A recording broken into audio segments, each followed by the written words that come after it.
Tenemos que vigilar ese dato de inflación de Estados Unidos. Saludamos a Ted Oakley desde Oxbow Advisors Managing Partner. Ted, thank you so much for having us a few minutes. Thank you. Ted, inflation report in the US teased up likely 25 basis points rate rise in February. Do you agree? Is that the main expectation now? You know, Martin, I don't know about that exact number. I do think they will raise February 1st. I think they will do that because they're not seeing enough movement. If you look at the consumer price index today, it did not give, you know, it's not anywhere near where it needs to be. So I suppose they'll go ahead and raise.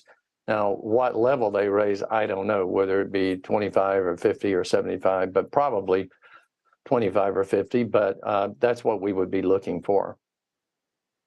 How this improving inflation data suggests officials will consider this smaller increase in recent months, as you say, we don't know exactly, but it could be this 25 basis points.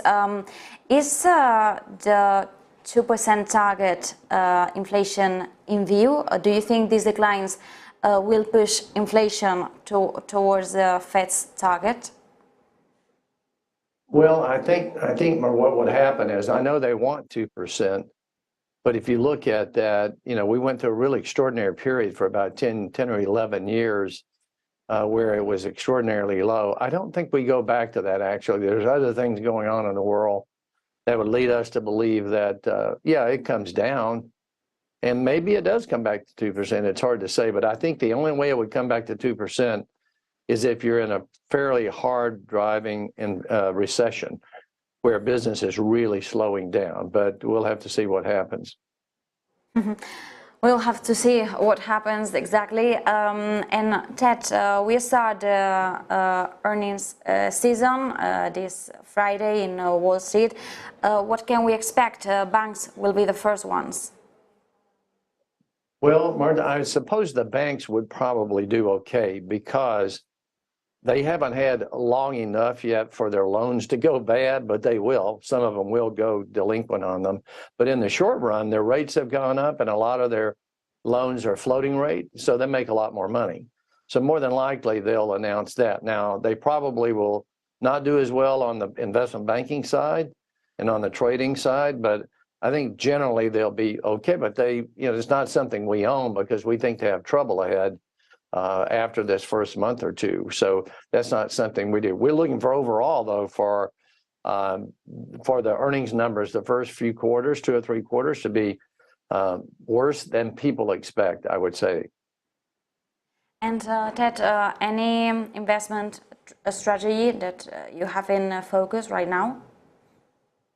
You know, Marta, one of the things that we recommend right now is, particularly in a fixed income account, we really can't understand why so many people are so desperate to try to go out and buy 20 and 30-year bonds so they can sort of catch the Fed, you know, and what they're doing.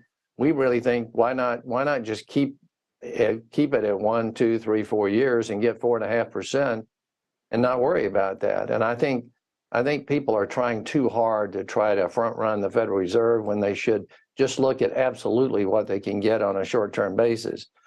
On the stock side, we're not doing too many things. We have a lot of liquidity, probably over 60% right now that we have in treasuries, because we think we can buy most everything at a lower price as we go through the year. So that's sort of our strategy at this point. In terms of the crude oil, which evolution do you expect this next month? Did you say oil, Marta? Oil, yes. Yes, okay. You know, what we've done with oil, and it was a really great investment for us during the late 20 and 21, and really most of 22. But we sold some of our our global oil company. We sold those in last September, October.